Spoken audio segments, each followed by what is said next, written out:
두 개의 큰 재판, 사실상 오늘부터 본격적인 심리가 시작된 겁니다. 그런데 헌재 탄핵소추 심판에는 주요 증인들이 나오지 않았고 그동안 특검 조사에는 나오지 않았던, 출석하지 않았던 최순실 씨는 오늘 자신의 형사재판에는 모습을 드러냈습니다.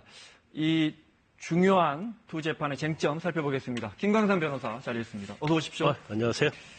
헌재의 증인, 박 대통령 나오지 않았고요. 이미 나오지 않는 걸로 이제 알려져 있었고요. 안종범 전 수석, 또 정호성, 이재만 전 비서관, 여기에 이영선 행정관 모두 나오지 않았습니다.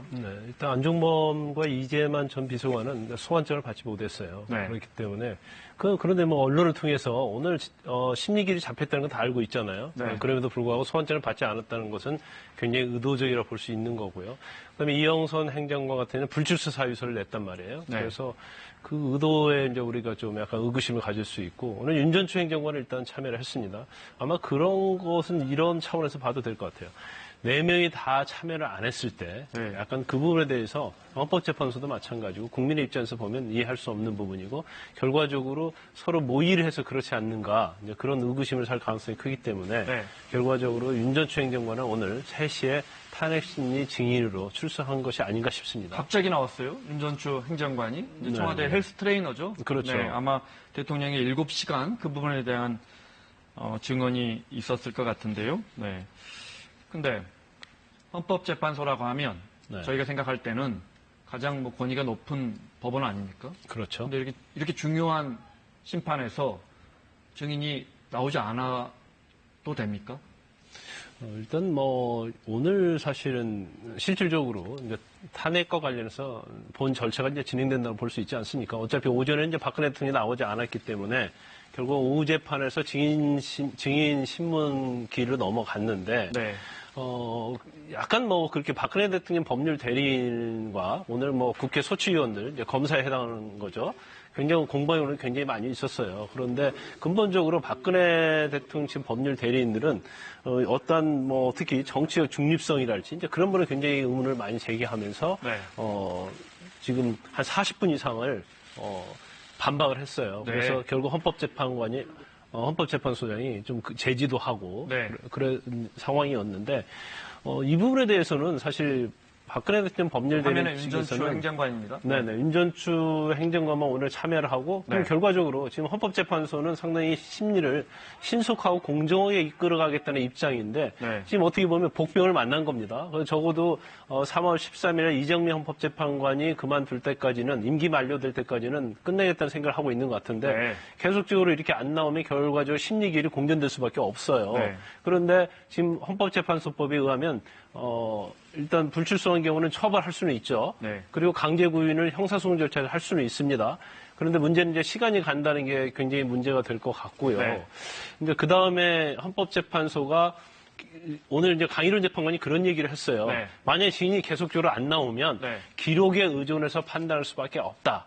이건 굉장히 중요한 의미가 있다고 봅니다. 그래서 증인 자체를 지속적으로 안 나왔을 때는 결과적으로 증인 신문을 하지 않고도 나중에 결정을 할 수 있는 그런 여지를 남겼다고 볼 수 있는 거죠. 오늘 헌재의 재판 모습 방금 화면으로 보셨습니다. 권성동 탄핵소추위원단 단장의 얼굴도 보였고요. 그런데 말씀하신 것처럼 박 대통령 나오지 않고요. 사실은 안종범 전 수석이나 이렇게 치열한 법리 다툼이 있을 거라고 생각했는데 나오질 않습니다. 그리고 정호성 비서관, 최순실 씨는 특검 조사에 나가지 않고요. 정호성 전 비서관도 그동안 다 대부분의 사실을 인정했다고 했는데 입장을 바꾸고 있고요. 이런 일련의 큰 흐름들이 있는 것 같아요. 저는 이제 전체적으로 보면요. 일단 이제 청와대라는 어떠한 우리가 말하면 집합체라고 있을 수 있는 거죠. 그래서 박근혜 대통령이 기자 간담회를 신년을 했지 않습니까? 그런데 그 내용 전체를 보면 탄핵소추 안에는 답변서와 일통 같은 거구로 보면 될 것 같고요. 나머지 이제 최순실 씨랄지 정호성 비서관이랄지 전체적으로 보면 이게 한 테두리 안에 있어요. 그래서 일관되게 진술을 하고 있어요. 또 특검에서 이번에 구치소에 대해 압수수색했지 않습니까? 정호성 전 비서관, 김종차관, 차은택에 대해서. 그런데 그 이유가 뭐냐면 특검에서 조사를 해보니까 말이 다 똑같은 거예요. 네. 그렇다고 한다면 지금 재판을 받고 있는 최순실, 안종범, 정호성을 비롯해서 관련된 김종 차관, 또 박근혜 대통령, 그리고 청와대에 있는 윤 전 출할지, 이영수 행정관 전체를 보면 같은 말을 하고 있는 거죠. 그걸 법률 대리인이 탄핵 심리 길에 와서 얘기를 하고 있는 거죠. 네. 그럼 적어도 최순실 씨랄지 비롯해서 여러 명은 교도소에 있지만 어느 정도 일련의 과정에 있어서는 같이 뭔가를 공유하고 있지 않느냐. 네. 그런 우리가 의심을 할 수가 있습니다. 네. 자, 그러면 사실은 이제 헌법과 법률 위반 열 몇 가지였죠. 그게 이제 5가지로 압축해달라 헌재가 네네. 해서 5가지를 네. 심리할 텐데 오늘 그 중에서 XD 볼까요? 그 중에서 어떤 걸 주로 어떤 형식으로 어떤 걸 주로 다뤘습니까? 오늘 재판에서는? 일단 이제 형사 재판과 좀 다르게요. 네. 오늘 탄핵 심판과 관련해서는 일단 국회 소추위원들이 네. 탄핵 소추 요주를 진술한 거죠. 그게 무슨 말입니까? 그러니까 탄핵 소추안이 있지 않습니까? 네. 그 부분에 대해서 왜 탄핵 소추를 하게 됐는지, 네. 그걸 어떻게 보면 요지를 갖다 설명하는 거예요. 네. 그러면 그 부분에 대해서 박근혜 대통령 법률 대리인 측에서 네. 반발을 하는 거죠. 네. 근데 오늘 그 진행된 그 과정을 보면 말이죠. 화면은 박 대통령의 변호인단입니다. 네네. 박근혜 대통령 변호인단에서는 일단 여러 가지 문제점을 많이 제기했죠. 일단 그 국정 운영에 있어서는 비선조직으로 운영한 바가 없다. 네. 그리고 김종태나 차은택과 관련된 인사 개입은 적정한 절차를 거쳐서 임명했다고 얘기했고요. 네. 그다음에 세월호 수습에 있어서도 필요한 적절한 조치를 했다. 네. 그리고 가장 중요한 그 뇌물과 관련 부분이랄지 형사법에 범죄에 관련된 법률 위반 부분에 대해서는 네. 이건 증거가 없지 않느냐. 형사재판에서 결과도 안 나왔는데 이걸 탄핵수치의 대상으로 삼는 것은 적법하지 않다. 그러면서 네. 강하게 반박을 했고요. 네. 또 한 가지 좀 중요한 부분이 있는데 정치적 중립성에 대한 얘기를 또 중점적으로 했어요. 네. 그래서 대통령 변호인단에서요. 그렇죠. 네. 특별수사본부에 관련된 이영렬 네. 그 서울중앙지검장이 실질적으로는 노무현 전 대통령의 청와대 사정비서관을 했기 때문에 수사를 네. 공정하게 하지 못했다는 거하고요. 그다음에 지금 현재 수사하고 있는 박영수 특검은 야당이 추천한 후보다. 네. 그래서 특검이기 때문에 수사에서 지금 공정하지 못하고 있고. 정치적이다. 그렇죠. 그다음에 촛불민심과 관련해서도 이것은 뒤에서 과거 민주노총이 주도한 세력들이 하고 있는 좌파 세력들이 촛불민심을 주도한 거기 때문에 이걸 국민의 민심으로 볼 수 없다. 그런 취지를 해서 네. 한동안은 약간의 제지를 받기도 했고요. 헌법재판관으로부터. 네.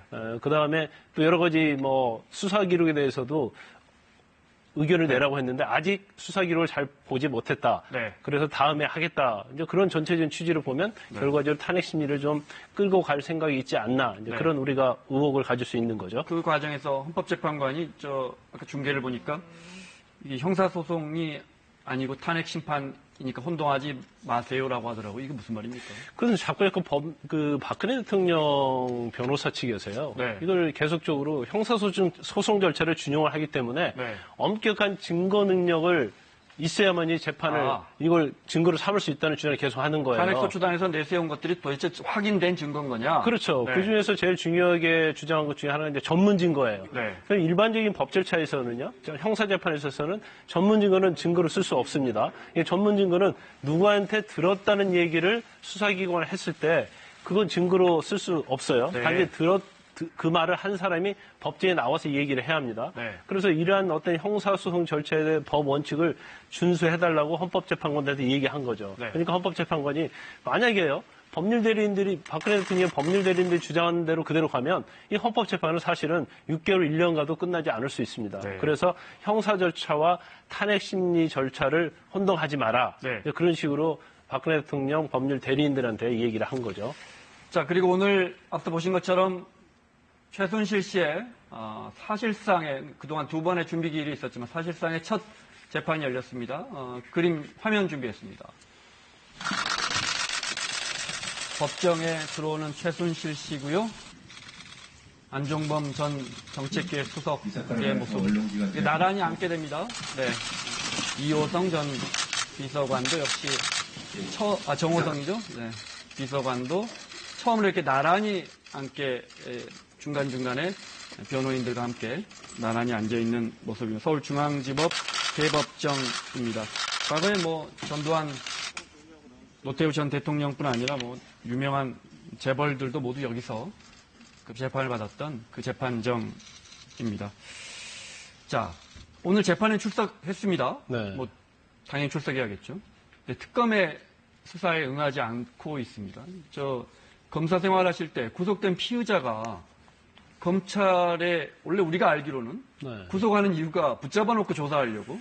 그런데 검찰이 소환하는데 조사에 응하지 않는 경우가 있으셨어요? 검사 생활하시면서? 근데 제가 검사할 때 구치소에 있는 네. 피고인이나 피의자들 불렀을 때 안 나온 사람은 한 명도 없었던 것 같고요. 이건 어떻게 된 겁니까? 또 변호인 선임을 해서 저희가 변호사로서 일을 하면서도 네. 이렇게 나는 나가지 않겠다고 한 사람은 뭐 하나도 없어요. 물론 이런 경우는 있죠. 정말 몸 자체가 너무나 안 좋아서 네. 그날 나가서 조사받기 어려울 때는 뭐 불출석할 이유를 미리 설명해서 안 나오는 경우가 있을 수 있어요. 그렇지만 지금 이렇게 안 나오는 이유는 그거는 결과적으로 굉장히 고의적이라고 보고요.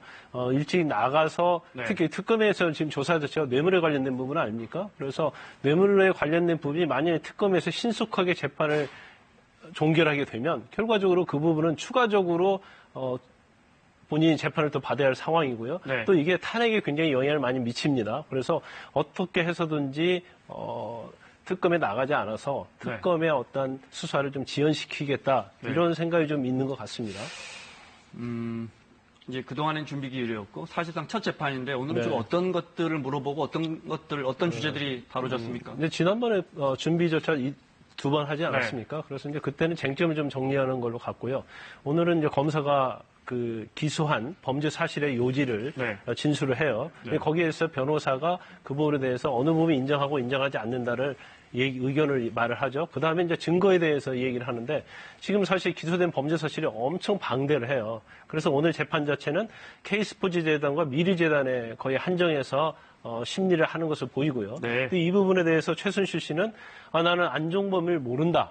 그리고 공범 관계가 아니다. 이렇게 주장을 하고 있어요. 그러면 지금 직권남용이 주로 이르는데 직권남용에서 공범관계가 아니다고 하면 최순실 씨가 공무원이 아니지 않습니까? 그러면 다른 범죄 사실 자체로 무죄가 되는 거예요. 그래서 일단 최순실 씨는 공모한 적이 없다. 공범관계 아니다 이렇게 주장을 하고요. 안종범 전 수석 같은 경우는 내가 이걸 고의적으로 한 게 아니고 박근혜 대통령의 지시에서 한 것이기 때문에 범죄의 고의성이 없다. 그렇게 해서 범행 부인을 하고 있고 좀 약간 특이할 만한 게 정호선 전 비서관이죠. 정호선 전 비서관은 이제까지는 거의 다 인정을 했어요. 특히 물적 증거가 좀 있지 않았습니까? 태블릿 PC랄지 뭐 휴대폰 문자 내역 그런 것들이 비밀 문서를 밖으로 노출한 거에 대해서 그렇죠. 그래서 공무상 비밀 누설이었는데 지금 변호사가 바뀌면서 사실은 범행을 다 부인하고 오늘 법정에서도 다 이제까지 인정했던 부분을 지금 부인하는 것으로 지금 보도가 되고 있죠. 자, 그럼 예를 들어 지금 형사재판이 열리고 있잖아요. 근데 특검은 또 따로 조사하고 있잖아요. 수사하고 있지 않습니까? 그렇죠. 그럼 이 재판 따로 가고 이제 과거에 이제 검찰이 제기해 놓은 공소 사실에 대한 재판은 지금 따로 가고 특검이 또 새로운 사실을 밝혀내면 이 재판은 따로 합니까? 아니, 그걸 같이요. 같이 병합해서 할 수도 있고, 또 별개로 할 수도 있습니다. 그런데 특검이 아마 2월 말까지 수사 결과를 낼 가능성이 크다고 보는데, 지금 사실 대부분 이제 직권남용과 관련된 부분이 많아요. 그런데 이 직권남용과 관련된 부분을 과연 뇌물로 볼 것인가, 특검에서. 이제 그거에 따라서 추가적으로 특검에서 기소하는 부분은 제3자 뇌물 수수가 될 가능성이 크다는 거죠. 그러면 지금 하는 재판에다가 병합을 하는 거죠.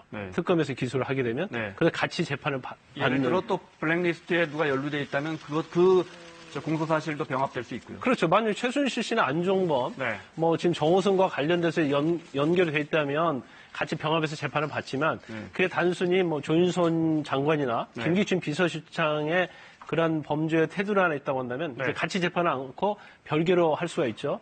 근데 지금 형사재판은 구속 기간이 6개월이에요. 구속 만기가. 그래서 만약 6개월 동안 재판이 끝나지 않으면 특검에서 다른 범죄로 병합해서 기소를 하면 이걸 연장할 수가 있습니다. 그래서 아마 제가 볼 때는 아마 병합해서 기소될 가능성이 크고 그러면 재판은 상당히 1심까지는 아주 오래 걸리겠죠. 증거도 많고 다투는 게 많아서 시간은 많이 걸릴 것이다 그렇게 봅니다. 블랙리스트 관련해서 오늘 특검이 김기춘 전 실장과 조윤선 장관이 그 건과 분명히 관련이 있다 이렇게 밝히기도 했는데 하나만 더 여쭤보겠습니다. 그러면 지금 형사재판의 결과 1심이든 대법까지 가든 그 결과와 또 진행되는 과정에서의 혐의 입증과 헌재가 진행되는 이 심리와 직접적인 관련이 있습니까? 그러니까 여기서 이게 확인되는지를 헌재가 계속 확인하면서 심리를 이어갑니까? 일단 헌재의 어떤 지금 탄핵 소추안, 그러니까 국회에서 한 탄핵 소추안 그 내용에 보면 거의 검찰서 수사에서 기소한 내용이 다 들어가 있죠. 근데 거기에서 플러스 헌법 위반에서는 세월호 7시간 부분이 들어가 있고요. 네. 그다음에 법률 위반 부분에 있어서는 뇌물죄가 제3자 뇌물죄가 들어가 있어요. 그러니까 두 개가 지금 형사재판과는 다르게 들어가 있죠. 하지만 이제 형사재판을 진행을 하면서 네. 증인들이 나올 거 아닙니까? 증인들이 나오는데 검찰에서 한 진술 이외에 새로운 박근혜 대통령에 대한 헌법 위반이랄지 법률 위반 부분에 대해서 증언을 하게 되면 결국 증인신문조서가 작성이 되거든요. 그럼 그러한 부분들을 헌법재판소에다 제출을 할 겁니다. 네. 그래서 헌법재판소에서 탄핵 심리에 영향을 반드시 미친다고 보는데 사실 형사재판 자체는 시간이 많이 걸려요. 네. 그렇기 때문에 중간중간에 나오는 증거들이 탄핵 심리에 영향을 미칠 수는 있지만 결과적으로 재판의 어떤 결과나 과정을 보면서 탄핵 심리 결정은 하지 않을 겁니다. 네. 김광선 변호사와 오늘 두 곳의 중요한 재판 상황 살펴봤습니다. 고맙습니다. 네, 감사합니다.